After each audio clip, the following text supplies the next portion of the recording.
आप जानते हैं जब यीशु मुर्दों में से जिंदा हुआ तब सबसे पहले उससे चेलों को जब वो मिला तो उसने कहा, लो पवित्र आत्मा लो।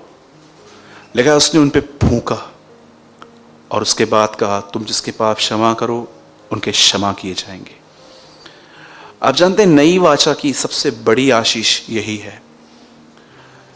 और कई बार ऐसे ऐसे मुंडी हिलाने वालों को इसका नॉलेज तक नहीं रहता है कि वो है क्या। मैंने कई लोगों को देखा है, आप जानते हैं कि कई बार चर्च आना हमारे लिए एक धार्मिक क्रियाकलाप रहता है कि चलो अब हम प्रभु में हैं, अभी हमने बपतिस्मा ले लिया है, अब तो हमें कहाँ जाना भी नहीं है, चलो हम चर्च में ही चलते हैं। और कई बार हम आते हैं यहाँ वहाँ यहाँ देखकर और अपना पौना घंटा वेस्ट करके यहाँ से खाली आए थे खाली चले जाते हैं। आप जानते हैं बहुत बार ऐसा होता है कि हम बातों को बहुत कैजुअली लेते हैं। सोचो अगर आपका पेट भरा हुआ है और कोई आपके सामने अच्छी से अच्छी डिश रखे, क्या आप उसे खाएंगे? बहुतों ने संसार को इतना खाया है, फैशंस को, घूमने को, फिरने को, उनका पेट इतना दुनिया से भरा हुआ है कि आज उन्हें कई बार परमेश्वर की उन चीज़ों की वैल्यू नहीं है। पर मैं आपको सच बोलता हूँ, जैसे यीशु ने उस कुएं की तरफ फिंगर की थी और सामरी स्त्री से कहा था, ये कुआं कभी तेरी प्यास नहीं बुझा सकता। मैं बिलीव करता हूँ उस कुएं, आज की मॉडर्न वर्ल्ड है, उसके लिए कुएं को मैं बोलूँगा वो आईफोन, वो पैसा, वो बहुत बड़े बड़े घर, वो बहुत बड़ी बड़ी गाड़ियाँ, सब मैं कुएं में डालता हूँ और मैं आपको बोलता हूँ ये आपको कभी सेटिस्फाइड नहीं कर सकते, कभी भी नहीं। एक दिन आएगा ऐसा जब आप जानोगे कि अंतिम दिनों में यही चीजें लोगों के डिस्ट्रक्शंस के रीजंस बनेगी। कभी आपने सोचा हर देश इतना न्यूक्लियर क्यों संभाल रहा है? आज हर देश के पास अपने न्यूक्लियर्स हैं। ये दुनिया पहले पानी से नाश हुई है, लेकिन अब ये पानी से नाश नहीं होगी। ये दुनिया इस बार आग से नाश होगी। पतरस में लिखा है, पृथ्वी आग में जलने के लिए बाकी है। तो बहुत जल्दी प्रभु आएंगे। मैं बिलीव करता हूँ, मैं इंग्लिश बाइबल ज़्यादा रीड करता हूँ जिसमें प्रभु के आने के लिए ऐसा लिखा गया है। यूहन्ना कहता है, my childrens this is last hour. बहुत इजी में बोल सकता हूँ, हे मेरे बालकों 1 घंटा बचा है। 2000 साल पहले यूहन्ना लिख के गया, 1 घंटा बचा है। और आज मैं ये कहता हूँ, church this is a last minute, ये आखिरी मिनट है। और अगर कोई भी अपना हाथ उठा रहा है कि हाँ मैं प्रभु के मैं आने के लिए मैं बाट जो रहा हूं, पर वो प्रिपरेशन नहीं कर रहा, तो बाइबल बताती है वो झूठा है। लिखा है, जो उस पे आशा करता है वो अपने आप को वैसा ही पवित्र करता है जैसा वह है।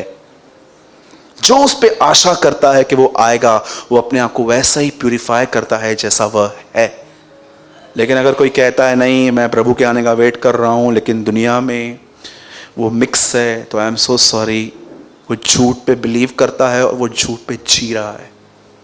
ये बहुत ही अजीब बात है कि बहुत प्रभु में आ गए हैं पर बहुतों के अंदर प्रभु नहीं आ पाया है।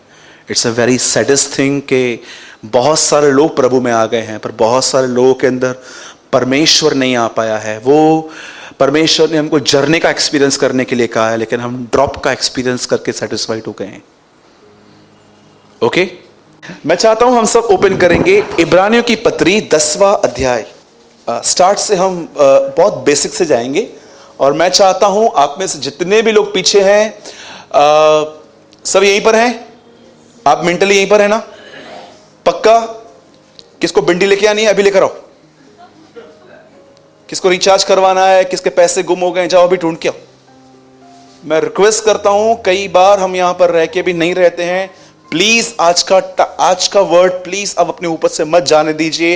It's very special word. लिखा है उस महान उद्धार से वो लोग कैसे बचेंगे। हम उद्धार कहते हैं, हिब्रू में लिखा है this is a great salvation. ये एक महान उद्धार है। उद्धार पापों से है, तो ये भी एक सिन है। अगर आज का वर्ड आपने समझा ना, आप अपने लाइफ में है ना बहुत सारी बातों से मेंटली और फिजिकली आजाद हो जाओगे। आमीन। 10:1 10 अध्याय उसका पहला वचन। क्योंकि ये वर्ड इतना डिफिकल्ट है समझना, क्योंकि ये ओल्ड टेस्टामेंट का है, काफी लोगों ने इसको पढ़ा नहीं होगा, इसलिए मैं कहता हूं ताकि आप जानो। मैं स्टोरी के तौर पे आपको एक्सप्लेन करूंगा। इंग्लिश में भी लगाइए। क्योंकि व्यवस्था जिसमें आने वाली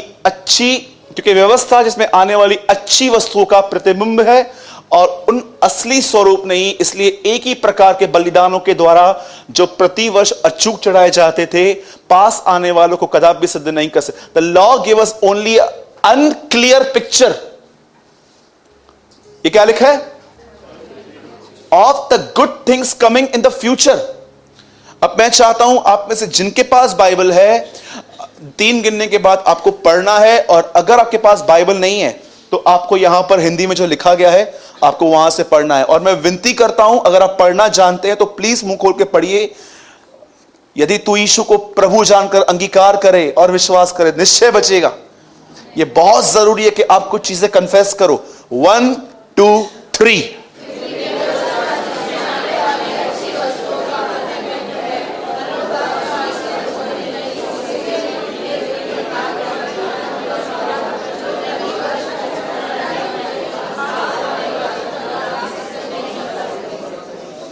प्रेज द लॉर्ड। क्योंकि व्यवस्था जिसमें आने वाली अच्छी वस्तुओं का प्रतिबिंब है पर उनका असली स्वरूप नहीं।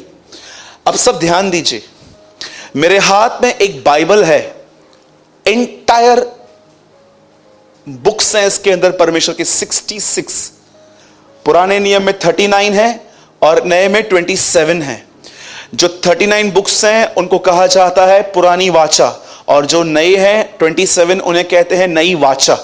ये जो हम कहते हैं पुराना और नया नियम, ये इंसानों के द्वारा दिए गए शब्द हैं, पर बाइबल में नियम कहां भी नहीं पाया जाता है। बाइबल में बताया गया है पुराना और नया नियम नहीं, पुरानी और नई वाचा। अब सुनिए, इस पुराने नियम के अंदर जो भी होता था, यह पिक्चर था कि फ्यूचर में एक दिन रियलिटी में ऐसा होगा। यहां पर लिखा गया है the law give us only as unclear picture. इसका मतलब क्या है? पुराने नियम के अंदर जो भी आप पढ़ते हो वो फ्यूचर में होने वाली चीजें हैं। आज वैसे ही पुराने नियम की एक चीज मैं आपको समझाना चाहता हूं कि देखो वो कैसे हुई थी और वो कैसे फुलफिल हुई थी। मैं फिर से पढ़ता हूं आपके लिए, शायद अगर किसका ध्यान ना हो तो मैं तीसरी बार आपकी हेल्प कर रहा हूं। The law give us only an unclear picture of the good things coming in the future. ये वो चीजें जो फ्यूचर में होने वाली है, उनका धुंधला सा एक पेंटिंग दिया गया था। अब सुनिए, बाइबल ऐसा बताती है कि एक दिन आया जब परमेश्वर ने इब्राहिम को चुना। बोलो इब्राहिम। आप सब जानते हैं कि इब्राहिम से एक बेटा पैदा हुआ था, उसका नाम था इसहाक, और इसहाक से 2 बेटे पैदा हुए। मैं आपको जस्ट जीनियोलॉजी वंश बता रहा हूं। इसहाक से 2 बेटे पैदा हुए, एक का नाम एसाव और याकूब था। ठीक है, अब इसको भी छोड़ दो, अब यहां से स्टोरी स्टार्ट करते। याकूब जो था ना, उसके 12 बेटे थे। बोलो 12 बेटे। और ये 12 बेटे जहां पर रहते थे ना, उनसे इतनी संतानें उत्पन्न हुई कि वो पूरा जो देश था ना इन लोगों से ही भर गया था। और उनको एक राजा ने गुलाम बना के रखा था। बोलो गुलाम। सब बोलिए गुलाम बना के रखा था। और एक समय आया जब परमेश्वर ने मूसा से कहा तू जा और इनको लेकर आ। और जब मूसा वहां पर गया, और मूसा वहां पर खड़े होके एक लाठी जो अधिकार को दर्शाती है। आप जानते हो जो वो देश था जहां पर वो लड़ने गया था, वो देश किन बातों पे बहुत फेमस है? जादू टोना, इजिप्ट। जब मूसा वहां पर गया तो वहां पर जादू करने वाले आए जिन्होंने अपनी लकड़ी को सांप में बनाया। और क्या आप जानते हो, अकॉर्डिंग टू द बाइबल, जो भी लोग जादू टोना करते हैं वो सब नरक में जाएंगे, सब नरक जाएंगे वो। कई लोग एक किसी ने मुझे किसी सिस्टर ने मुझे एक लड़के का फोटो भेजा और बोला ब्रदर इससे मेरा रिश्ता होने वाला है, जरा बताओ तो आपको कैसा लग रहा है। आप कभी कभी देख रहे हो लोगों में अब तक वो ओल्ड बिलीव बाकी है थोड़ा सा। हाथ पढ़ो, वो पढ़ो, ये करो, वो करो। और जानते हो बहुतों की मेंटालिटी ऐसे ही है, लोगों से मिलते हैं और बोलते हैं प्रार्थना तो करो, प्रभु मेरे लिए कुछ बता रहा है क्या? देखा है आपने? तो प्लीज आप इन बिलीव्स में मत चलिए। कभी आपने बाइबल में पढ़ा प्रेरितों के काम पवित्र आत्मा उतरने के बाद कभी चेलों ने चिट्ठी डाली थी? कभी आपने पूरी बाइबल के अंदर प्रेरितों के काम के बाद 2 अध्याय के बाद जब पवित्र आत्मा उतरा तो क्या कभी आपने पढ़ा कि उन्होंने चिट्ठियां डाली थी? बहुत लोग चिट्ठियां डालते हैं, यस नो यस नो, जब तक यस नहीं निकलता तो निकालते ही रहते, यस नो। कभी ये गलती मत करना। आपको पता है लोग क्यों उन्होंने कभी चिट्ठी नहीं डाली थी? क्योंकि पवित्र आत्मा आ चुका था। अब वो सब बताएगा, अब हमें इनकी कोई नीड ही नहीं है चिट्ठियों की।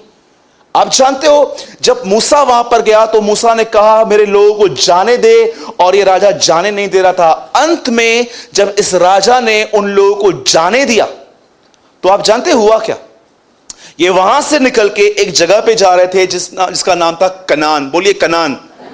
अब बताइए इनको मिस्र से निकलकर कनान जाने में कितना समय लगा? रास्ता कितने दिनों का था? 11 दिन का रास्ता उन्होंने 40 साल में तय किया था। और मुझे बताइए इन 40 सालों में मुझे बताइए उनको खाना कहां से मिलता था? हां, मुझे लगता है कुछ लोग को पता है लेकिन अभी भी सुस्ती में बोल नहीं रहे। एवरी डे मॉर्निंग में जब वो उठते थे तो क्या देखते थे? वो ऊपर से एक रोटी गिरती थी। आपको पता है एक बहुत अजीब मिरेकल मैंने पढ़ा। कितने लोगों ने भजन सहायता में यह वचन पढ़ा है? उनकी चप्पलें कभी नहीं घसी थी। मुझे एक बात बताओ, जब पैर की साइज बड़ी हो रही थी और चप्पल भी बड़ी हो रही थी, माय गॉड, मैं पढ़ रहा था, मैंने बोला प्रभु एक बात तो बता, यहां पर लिखा है कि उनकी चप्पलें कभी नहीं घसी थी, मतलब जब उनके पैर की साइज बड़ी होती थी वो चप्पल भी बड़ी होती थी। कभी आपने ऐसा मिरेकल पढ़ा था? ये सिर्फ परमेश्वर ही कर सकता है। लिखा है उनकी चप्पलें नहीं घसी, उनकी आंखों से नजर कभी कमजोर नहीं हुई, वे बीमार नहीं पड़े, और एवरी डे 40 ईयर्स ऊपर से खाना गिरता था। मुझे एक बात बताइए, अगर एक दिन आप नींद से उठ रहे हो और ऐसे ही आप उठ के ऐ हमारे पिता प्रार्थना कर रहे थे, अचानक आपकी आंखों ने क्या देखा? ऊपर से खाना नीचे उतर के आपके बेड पे आ रहा है, सामने आके पड़ा हुआ। मुझे बताओ क्या आप वो दिन कभी भूल पाओगे? समझिए, एक दिन आप नींद से उठ रहे हो, आप आंखों से देख रहे हो, एक दिन खाना नीचे आके गिरा। मैं आपको सच कहता हूं, मैं अपने बर्थडे से भी ज्यादा वो दिन याद रखूंगा कि यार एक दिन था जब खाना ऊपर से गिरा था। मुझे एक बात बताइए, 40 साल फिर वो कैसे भूल गए? 40 ईयर्स। अब मैं जो आपको समझाना चाहता हूं वो ये है, नाउ लिसन वेरी केयरफुली। जब भी वो मॉर्निंग में उठते थे वो क्या देखते थे? ऊपर से एक खाना गिरता था, उस खाने को वो उठाते थे, उसको बेक करते थे, उसको बनाते थे और खाते थे। पर आप में से कितने लोगों ने यह बात ऑब्जर्व की है कि जब वो कनान पहुंचे ये खाना बंद हो गया? How many people know this? जिस दिन वो कनान पहुंचे, आपको पता है उस दिन के बाद वो रोटी कभी नहीं गिरी, वो खाना बंद हो गया। व्यवस्था आने वाली चीजों का सिर्फ एक चित्र है। पुराने नियम का ये इंसिडेंट क्या बताता है? परमेश्वर उनको सिखा रहा था कि बहुत तुमको दिया, अब तुम्हें स्ट्रगल करना है, अब तुमको हार्डवर्क करना है। और आपको पता है उसके बाद प्रभु उनको क्या बोलता है? अब मैं तुम्हें एक ऐसे देश में ले जाता हूं जहां पर दूध और मधु की धाराएं बहती हैं। बोलो अपने बाजू वाले को, दूध और मधु की धाराएं, मिल्क एंड हनी। बोलो अपने बाजू वाले को, मिल्क एंड हनी। हाँ, फ्रूट एंड नट नहीं, बोलो मिल्क एंड हनी। जोर से बोलो, दूध और मधु, उसकी धाराएं। अब आप मुझे बताओ, दूध और मधु की धाराएं होती हैं कभी? बोल कैसे रहे हो? आप इमेजिन करो, क्या कभी ऐसा होता है कि आप कहां पर गए, वहां पर दूध की नदी थी, धाराओं की नदी थी, आपको भी पता है ये बात प्रभु ने बार बार कही थी, जो सच में दूध और मधु की धाराएं नहीं थी, कुछ और था। अब मुझे बताओ, दूध निकालने में कितनी मेहनत लगती है? एक आदमी ने बोला, मैंने अपने घर में 2 भैंस और एक चीता पाला था। तो बोला, चीता क्यों? बोला, जब ये 2 भैंस नहीं दी, चीता डराता था। सोचो वो कितना मेहनत करते हैं, मॉर्निंग में उठते हैं, वहां से दूध निकालते हैं, पानी डालना भी एक मेहनत है। पानी डालना भी एक मेहनत है, उसे पानी डालना ये तो समझ में नहीं आता है। कुछ लोग दूध में पानी मिक्स करते हैं कि पानी में दूध मिक्स करते हैं, लेकिन पानी मिलाना, उसके बाद घर घर बेचना, मतलब ये बात तो तय थी कि दूध को निकालने में मेहनत है। दूसरी चीज मुझे बताओ, हनी कहां होती है? मधु नीचे होती है कि ऊपर होती है? मतलब इसका मतलब साफ था कि प्रभु ये कहना चाह रहा था कि तुमको ऊपर चढ़ना है। तो मुझे बताओ, ये दूध और मधु की धाराओं का मतलब क्या है? मैं तुम्हें एक ऐसे देश में ले जा रहा हूं जहां पर तुम्हें स्ट्रगल करना है।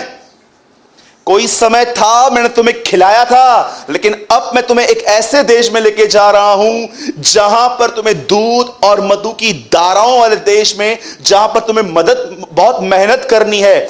अब मुझे एक बात बताइए, पुराने नियम का यह चित्र, ये नए नियम में होने वाला क्या है? आप में से कितने लोगों ने प्रकाशित वाक्य 3:20 पढ़ा है? ब्रदर ओपन कीजिए, आप मत खोलिए, आप मुझे देखिए। क्या आपको पता है प्रकाशित वाक्य 3:20 जिनके लिए आप दरवाजा खोलोगे? एक सेकंड, मैं चाहता हूं आप इसको देखो। देख, मैं द्वार पे खड़ा हुआ खटखटाता हूं। अधिकतर लोग ये वचन अनबिलीवर को बताते हैं। देख, मैं द्वार पे खड़ा हुआ खटखटाता हूं, यदि कोई मेरा शब्द सुनकर द्वार खोलेगा तो मैं उसके पास भीतर आके उसके साथ भोजन करूंगा। यीशु कहता है, अगर तुम दरवाजा खोलोगे तो एक चीज हम करेंगे, और वो है मैं तुम्हें फीड करूंगा, मैं तुम्हें खिलाऊंगा। आप जानते हो एक दिन क्या हुआ? सब यहां पर ध्यान दीजिए। आप में से बहुत सारे लोग काम करने में बहुत एक्टिव हैं। जितना आपको टारगेट मिलता है कंपनीज में, जॉब पे, आप सब करके आते हो, पर कई बार आपने अपने आप को देखा है जब आप प्रभु के साथ बैठते हो तो कितने अधूरे मन से बैठते हो। जब यीशु कहता है अपने घर की खिड़की, ये दरवाजा बंद कर, मतलब अगर किसके पास पर्सनल रूम नहीं है तो ये वचन तो उसके लाइफ में फुलफिल ही नहीं होगा। रूम में जा, कड़ी लगा, ये लगा। यीशु सिंपल समझा रहा था इस वर्ल्डली डिस्ट्रक्शंस के लिए, जो भी ये बातें आती हैं, इसके लिए अपने माइंड को बंद कर, स्टॉप कर इसको। आप जानते हो एक दिन क्या हुआ? सेम यही घटना जो मैं आपको बता रहा हूं, यीशु ने यूहन्ना के पूरे 6 अध्याय में एक्सप्लेन की। एक दिन हुआ जब प्रभु यीशु मसीह जब इजराइल में घूम रहे थे तो उन्होंने कुछ लोगों को खाना खिलाया था। बोलो, खाना खिलाया। और जैसे उन्होंने खाना खिलाया, ये भीड़ यीशु के पीछे हो ली। और आपको पता है अगले दिन ये भीड़ ढूंढते ढूंढते ढूंढते पता नहीं यीशु के कहां कहां चली गई। और वहां पर यीशु ने एक बात कहता है, बोलता है, सुनो, मैं तुम्हें बताता हूं तुम मुझे क्यों ढूंढ रहे हो। तुम मुझे इसलिए ढूंढ रहे हो क्योंकि मैंने तुम्हें खाना खिलाया था। वहां पर यीशु एक बात कहते हैं, वह रोटी जो ऊपर से गिरी थी, वही इंसिडेंट जो मैंने आपको बताया जॉन चैप्टर 6, वह रोटी जो ऊपर से गिरी थी वो सच्ची रोटी नहीं थी। सच्ची रोटी मैं हूं, जीवन की रोटी मैं हूं। जो मुझे खाएगा वो कभी भूखा ना होगा, जो मुझे पिएगा वो कभी प्यासा ना होगा। अब मैं आपसे एक बात पूछना चाहता हूं, आप में से कितने लोगों ने यह वर्ड नोटिस किया है? यीशु कहता है यह वह रोटी है जो ऊपर से नीचे उतरी है और अनंत जीवन तक ठहरती है। मैं आपसे एक सिंपल बात पूछना चाहता हूं, मैं चाहता हूं सब यहां देखें 1 मिनट के लिए। जैसे पुराने नियम के अंदर परमेश्वर ने एक दिन वो रोटी बंद कर दी और उनको सिखाया कि अब तुम्हें अपने खाने के लिए खुद मेहनत करनी है। मैं आपसे एक बात पूछना चाहता हूं, क्या आप हमेशा सेकंड हैंड मन्ने पे डिपेंड रहेंगे? सिर्फ चर्च में जो मिलता है उससे डिपेंड रहेंगे? मैं आपको बताना चाहता हूं, अगर आप ऐसी लाइफ जी रहे हो कि जहां पर सिर्फ चर्च में ही प्रभु आपसे बात करता है, पर्सनली नहीं, तो मैं आपको बताना चाहता हूं आपके और खुदा के संबंध में कुछ गड़बड़ है। मैं आपसे पूछना चाहता हूं, कितने लोग हैं जो एवरी डे वह रोटी नहीं जिसे खाकर वो मर गए? आपको पता है बाइबल की शुरुआत कैसे हुई है? कि प्रभु ने आदम और हवा को खाने के द्वारा परखा। आप जानते हो इज़राइल के लोग क्यों झगड़ा करते थे? खाने की बात पे। दानियल की पहली परीक्षा जानते कहां हुई? उसे एक ऐसा खाना दिया जा रहा था जो एक यहूदी नहीं खाता था। यीशु की पहली परीक्षा क्या थी? पत्थर को रोटी में बना। प्रेरितों के काम का पहला कलीसिया में झगड़ा जानते हो किस बात पे हुआ? हमारे विधवाओं की सुद्धि नहीं ली जाती। और आप जानते हो बाइबल का अंत कहां पर है? जो जय पाए मैं उसे जीवन के वृक्ष में से दूंगा। क्यों बाइबल इतना खाने के लिए बात करती है आपको पता है? कभी आप इस बारे में सोचो, जितना आप इस संसारिक भोजन के लिए मेहनत करते हो, क्या उतना ही आप परमेश्वर से पाने के लिए मेहनत करते हो? बताइए, लास्ट टाइम आप कितना टाइम प्रभु के साथ बैठे थे सिर्फ उसको सुनने के लिए? आपको पता है आफ्टर हिज बैप्टिज्म, बपतिस्मा लेने के बाद वो पहली बात कहता है, मनुष्य मेरे मुख से निकले गए वचन के द्वारा जीवित रहेंगे। His first word after baptism. आज मैं आपसे पूछना चाहता हूं, आप में से कितने लोग हैं यहां पर, हाथ मत उठाइए, कि आपको ऐसा लग रहा है यू आर सो लेजी। और जानते हो आपको लेजी किसने किया है? टेस्टी फूड्स ने। दानियल में लिखा गया है, मुझ दानियल ने स्वादिष्ट भोजन को त्याग कर उपवास किया। क्या जानते हैं कभी कभी एक टेस्टी फैंसी फूड छोड़ना भी एक फास्ट है। आज आप सोचो, इस बारे में सोचो कि क्या आपके लिए खाना बहुत इंपॉर्टेंट है कि परमेश्वर को सुनना बहुत इंपॉर्टेंट है? अगर आपके लिए परमेश्वर को सुनना बहुत इंपॉर्टेंट है कि वो आपको क्या इंस्ट्रक्शन देता है, कभी आपने इस बारे में सोचा? यीशु मॉर्निंग में उठा, एक दिन यीशु मॉर्निंग में उठा और परमेश्वर ने उससे कहा, वो लाइन देख रहा है, पापियों की लाइन है, वो तेरा कजिन बैप्टिज्म दे रहा है, जा उससे ले ले। और जब यीशु मसीह वहां पर खड़ा हुआ और उसने क्या देखा, उसका cousin brother John the Baptist preach कर रहा था, अपने पापों से पश्चाताप करो, बपतिस्मा लो। तब यीशु को यह ख्याल नहीं आया होगा कि यार मैंने क्या पाप किया है, मैं क्यों लूं? पर वो तो प्रचार कर रहा था, उसने लिया नहीं लिया? एक दिन यीशु मसीह नींद से उठा और उससे जानते क्या सुना? मंदिर में जा। और जैसे वो मंदिर में गया, ये देख रहा है सब मनी एक्सचेंजर्स शिकेल लेके, केसर के सिक्के लेके शिकेल दे रहे हैं, हाँ इन सबको बाहर निकाल। ठीक है, निकाल देता हूं। एक दिन आया जब उसकी मिनिस्ट्री इतनी प्रमोट कर गई थी, इतनी बड़ी कर दी थी, इतनी ऊपर थी उसकी मिनिस्ट्री, और एक दिन परमेश्वर ने कहा सब बंद कर, अब क्रूस पे चढ़ जा। रिमेंबर ऑलवेज, अगर आप यीशु की जिंदगी देखो तो उसके लिए भोजन से अधिक था परमेश्वर को सुनना। मेरा भोजन यह है कि मैं अपने बेचने वाले की इच्छा पूरी करूं। आपका भोजन क्या है? कहीं खाने पीने की वजह से, सारा दिन खा खा खा खा की वजह से आपका आत्मिक जीवन बर्बाद तो नहीं हो गया? मैं ऐसे लोगों को जानता हूं जो इतना खाते हैं, इतना खाते हैं, इतना खाते हैं, चावल का पहाड़ बना के खाते हैं, इतना खाएंगे, इतना खाएंगे, और आपको पता है खाने की वजह से आज वो 10 मिनट से ज्यादा प्रेयर नहीं कर पाते हैं। आपको पता है उपवास क्यों किया जाता है? याद रखो, उपवास करने का मेन रीजन ये होता है कि आपका बदन आप पे इतना हावी हो चुका है। आप बाइबल पढ़ते हो, आपको ख्याल आते हैं बस बंद करो। आप प्रेयर करते हो, आपको 10 यॉर्निंग्स आती हैं। आप चर्च में कभी कभी आते नहीं हो, कभी कभी आप लाए जाते हो। आपको पता है ऐसे आदमी को पूरा फास्ट करना चाहिए क्योंकि उसका बदन उस पर इतना हावी हो चुका है। मैं आपको सच कहता हूं, कभी कभी जब मैं देखता हूं ना मुझे बाइबल पढ़ते समय नींद आ रही है, मैं सीक्रेटली हाफ डे फास्टिंग में चला जाता हूं क्योंकि मैं समझ जाता हूं समथिंग इज रॉन्ग। क्यों नींद आ रही है मुझे? मैं आपको सच कहता हूं, मुझे मिस्टर बीन बहुत पसंद है। जब क्लीन एंटरटेनमेंट की बात आती है ना, तो कभी कभी मैं मिस्टर बीन देखता हूं। मैं वो क्यों देखता हूं कभी कभी, उसका रीजन जानते हैं क्या है?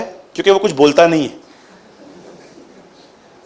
आजकल बहुत सारे जो प्रोग्राम्स है ना, आप देखो टोटली नॉनवेज और डबल टॉक है, और बिलीवर्स उसको देख के हंसते भी हैं, एंजॉय भी करते हैं। हिपोक्रेट्स, सच कहता हूं, नॉनवेज टॉक चलता रहता है, आप भी जानते हो। बहुत सारे कपिल्स ये वो कॉमेडी नाइट चलते रहते हैं, आप देखो उसमें चलता क्या है, सिर्फ और सिर्फ दूसरों की बातों पे वो हंसते हैं। क्या ये अच्छा है? मैं आपको सच कहता हूं, एक दिन मालूम है क्या हुआ मेरे साथ, मुझे प्रभु ने बोला लेवी व्यवस्था पढ़, और आपको पता है बाइबल में एक बहुत डिफिकल्ट है, वो इतना कुछ है उसमें, झिल्ली निकाल, गुर्दा निकाल, ये निकाल, वो निकाल। मैंने बोला प्रभु ये क्या है, मटन की दुकान है क्या, ये निकाल वो निकाल। और मैं बोर हो गया, और आपको बिलीव करेंगे मैंने वो बंद किया, मुझे नींद आ रही पढ़ते पढ़ते, और अचानक किसने मेरे घर पे टीवी ऑन की, मिस्टर बीन चल रहा था, मेरी आंखें मेंढक की तरह खुल गई, और आप बिलीव करेंगे मैंने पूरा आधा घंटा मिस्टर बीन देखा, एक झपकी नहीं लगी। और उसके बाद मैं अपने आप में सोच रहा था प्रभु यार बाइबल पढ़ते समय नींद आ रही थी, ये टीवी के सामने आंखें इतनी बड़ी हो गई, मैं काम करूंगा, मैं फिर से बाइबल खोलूंगा अभी। और आप बिलीव करो मैंने बाइबल ओपन की, मुझे फिर से नींद आ रही थी। मैं समझ गया समथिंग इज रॉन्ग, कुछ तो गलत हो रहा है।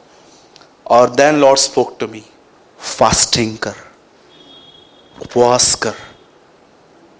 मैं आपसे पूछना चाहता हूं जितना आपको खाने पीने के लिए रहता है, क्या उतना आप कलाम को सुनने में, परमेश्वर ने पुराने नियम में चित्र रखा था कि मैं एक दिन दूंगा, लेकिन एक दिन तुम्हें भी मुझे फर्स्ट हैंड पाने पे आना चाहिए।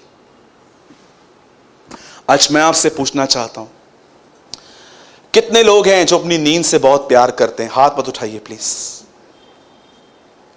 हाउ मच यू, सोना अलग है, पर कभी आज तक आपने परमेश्वर को सुनने के लिए अपनी नींद खराब की है? हां, मैंने देखा है लोगों को खाने से और नींद से इतना प्यार है, वो कोई कॉम्प्रोमाइज नहीं करते उससे। कुछ बहनें 3 और 5 के बीच में सोती हैं, उनके घर के बाहर से डायनासोर गुजरे तो भी नहीं उठेंगी, न्यूक्लियर बम पड़े फिर भी नहीं उठेंगी। उनको बोलोगे ना कि शेर आया है उठो, वो बोलेंगी चला जाएगा खुद ही, सो जाने। मैं आपको सच कहता हूं, आप उनके पास शाम छोड़ दो फिर भी नहीं उठेंगी, इतना नींद से प्यार है। मैंने अच्छे लोगों को देखा है जो अपने आप को स्पिरिचुअल कहते हैं, आप थोड़ा उनके कंफर्ट जोन को टच करके देखो वो कितने रूड हो जाते हैं। क्या एक बार मैंने किसी को आधी नींद से उठा के कहा था दूसरे के लिए प्रेयर करनी है, और उससे प्रेयर तो की, बाद में उसने बोला यार तेरे को कोई और टाइम नहीं था क्या? ब्रदर एक काम तो करो, आप खोलो मत, यूहन्ना 3 तो लगाओ। कितने लोग हैं, अगर मैं आपके कंफर्ट जोन को थोड़ा टच करूं, ऑफिस में जाते हैं, अपना कुर्सी किधर है, पहले अपना चेयर ढूंढते हैं, मेरा कुर्सी किधर है जहां पर मैं बैठता हूं। क्यों? तू क्या एमएलए है? बैठना चुपचाप से, जो मिला। क्या लिखा है?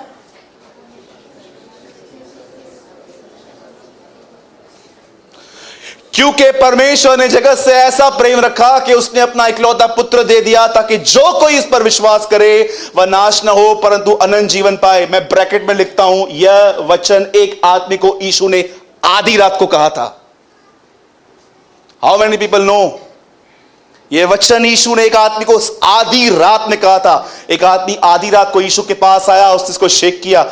अब कितने लोग बिलीव करते यीशु ने ऐसा बोला होगा, परमेश्वर ने जगत से ऐसा प्रेम किया, ऐसा कि एक लौता पुत्र दे दिया। कितने लोग ये बिलीव करते हैं कि यीशु ने ऐसे बात की होगी? और जैसे यीशु ने ये बोला होगा, यूहन्ना वहां पर खड़ा होगा और यीशु ने ऐसा बोला होगा, सुन यह आज तू आया है 3 बजे, यूहन्ना ये मत लिखना सुन आज तू आया है। आपको लगता है जीसस ऐसे होगा? क्यों कोई आपके कंफर्ट जोन को थोड़ा टच करता है आप डिस्टर्ब हो जाते हो? जानते हो क्यों? क्योंकि तुम एक सुस्त व्यक्ति हो, तुम्हारी शहरपना सुस्ती की वजह से आज गिर गई है। एक दिन, वन डे, एक दिन थोड़ा अपना नींद का 1 घंटा कम करके उठो,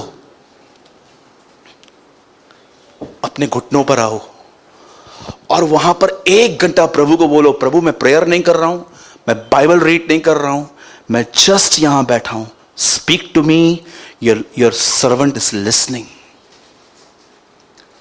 1 घंटा आप बैठो। आपको ऐसे ऐसे काम याद आएंगे, ये करना है, वो करना है, वो करना है। उठ, आपके पेट में पता नहीं क्या होगा। आप बोलोगे नहीं बस यार। कभी कभी आधे घंटे के बाद आपको मन कहेगा आधा घंटा तू बैठा, अभी उठ। No, sit. याद रखना, उद्धार मुफ्त में है, गॉडलीनेस मुफ्त में नहीं है। बिली ग्राम ने कहा तुमने मेरी उन्नति देखी, पर तुम्हें वो आंसू नहीं पता है जो मैं स्टेज के पीछे बहाता हूं। You don't know the tears, brokenness, pain. आज मैं आपसे पूछना चाहता हूं, आप में से कितने लोग हैं जो आज ये फील कर रहे हैं कि ब्रदर, मैं आपको सच कहता हूं, मैं कंफर्ट जोन में रहता हूं, मैं थोड़ा भी अपने कंफर्ट जोन से बाहर नहीं आना चाहता। यीशु ने कहा जीवन की रोटी मैं हूं, जो कोई मुझे खाएगा वो भूखा न होगा। कितने लोग हैं जो जीवन की रोटी के लिए अपना समय निकाल के उसके साथ बैठते हैं? मैं आपको सच कहता हूं, मैं अपनी आत्मा में मालूम मैं क्या देख रहा हूं। आप में से बहुत सारे लोग धोखे में जिंदगी जी रहे हैं। उन्हें लगता है आप बहुत आत्मिक हो, लेकिन मैं आपको सच कहता हूं, अगर आप हम्बल बनो, अगर आप ऑनेस्ट बनो ना, तो आज आपसे परमेश्वर कहेगा नो, ये गलत है, यू आर वेरी डिफरेंट। मैं आपको सच कहता हूं, एवरी मॉर्निंग खुदा सुबह में उठता था खुदा से बात करने के लिए। प्रभु ने मेरे प्रभु से कहा। अगर आप सच में लेजीनेस से बाहर आना चाहते हो ना, मैं आपको सच कहता हूं। और कुछ लोगों को पता है क्या लगता है, थोड़ा सुनना तो मुझे पता है, सुनेंगे तो नहीं। ये बात लिखा है ना याकूब में, सुन तो लो। कितने लोगों ने वचन पढ़ा है याकूब में, सुन तो लो। अब मुझे बताइए, एक एग्जांपल देता हूं। कौन बैठा है जो बुरा नहीं मानेगा? ओके, चेतन भाई। मतलब बदर हमें बुरा लगता है, अभी लग रहा है। लिसन, एक दिन चेतन भाई ने प्रेयर किया, प्रभु मैं दुआ करता हूं यीशु मसीह के नाम से, मैं आपसे विनती करता हूं, मैं सुस्त हो गया हूं, मुझे एक काम करना, आप है ना मुझे सुस्ती से बाहर निकालो। ये प्रे करके वो सो गए, जैसे हम भी ऐसे ही करते हैं, खुद को धोखा देते हैं। और सवेरे उठे, जैसे वो नींद से उठे उन्होंने क्या देखा, 10:30 बजे हैं। क्या प्रभु तेरे को मैंने कल बोला सुस्ती से निकाल, तू नहीं निकाला ना? अगले दिन, प्रभु मैं दुआ करता हूं यीशु के नाम से मुझे सुस्ती से बाहर निकाल। 1000 साल तक ये प्रार्थना करते रहना, कुछ नहीं होने वाला है। जानते हो प्रभु को क्या बोलो, प्रभु एक काम कर, 6 बजे डिस्टर्ब कर मुझे। जैसे मेरी आंख 6 बजे खुलेगी ना, ये मेरा प्रॉमिस है, मैं पलंग से नीचे पैर रखूंगा। करेंगे?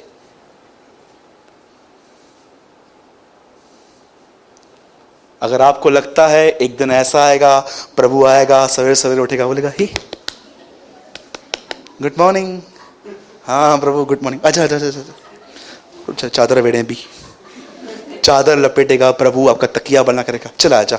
और जैसे आप ऐसे आंखें मैट ऐसे से साफ करते करते आप जाओगे, और प्रभु आपका टूथब्रश बनाएगा, ई ऐसे, फिर आपको पानी देगा, गुरडी कराई दो।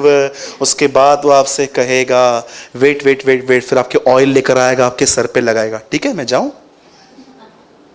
कितने लोग इमेजिन करते हैं ऐसा होगा? कभी नहीं होगा। ये उसका काम है। एक दिन मेरा नेफ्यू आया हुआ था घर पे, और मुझे सुबह जल्दी उठना था। मैंने बोला प्रभु मुझे नींद से उठाना। आपको पता है 6 बजे मेरा नेफ्यू उठा, उसने मेरे पेट पे लात मारना चालू की, ऐसी लाते हैं ऐसी लाते हैं ऐसी लाते। मैंने उसको बोला हुआ क्या? प्रभु ने बोला तूने बोला था उठाने के लिए, उठाया, चल उठा भी, जा प्रेयर कर। अरे मैं आपको सच कहता हूं, कभी कभी 6 बजे लाइट बंद हो जाती थी सवेरे सवेरे, और जैसे मैं उठूं लाइट आ जाती थी। मैं आपको सच कहता हूं, अगर आप ये महसूस करते हो कि प्रभु आपको ऐसे निकालेगा सुपरनेचुरल वे में, तो चुप हो जाओ। उसका काम है आपको उठाना, आपका काम है पैर नीचे रखना। वन लास्ट क्वेश्चन, मैं चाहता हूं बाइबल बंद करो, आप सब बंद कीजिए ताकि आप इस बात को बहुत ध्यान से सुन पाए। कितने लोग ये बात जानते हैं यीशु ने पानी को दाखरस में बदला? जितने लोग जानते हैं हाथ उठाइए। ऑलमोस्ट सब जानते हैं। बताओ पानी किसने भरा? किससे बोला लोगों ने? ऐसा तो मत करो, इतने सालों से आपको मैंने सिखाया है। बोलो सेवकों ने। पानी को दाखरस में किससे चेंज किया? ओके। 5000 लोगों को खाना किसने खिलाया? पर दिया किसने? एक बच्चे ने, राइट है। नेट पानी में किसने डाली? मछलियां किसने दी? एक आदमी से प्रभु ने कहा अपना हाथ फैला। उसे हाथ फैलाया और सामर्थ आ गई। आप न्यू टेस्टामेंट का एवरी मिरेकल पढ़ो, वो तब हुआ जब मैन ने कोऑपरेशन किया। And man cooperate. अगर आप कोऑपरेट नहीं करोगे ना, मैं आपको सच कहता हूं, आप घर में भी सोए रहेंगे, यहां भी सोए रहेंगे। एक बार मैं किसी चर्च में गया था, मेरे जितने भी लाइन में सब थे, सब सोए हुए थे, सब सोए हुए थे। सच बोलता हूं।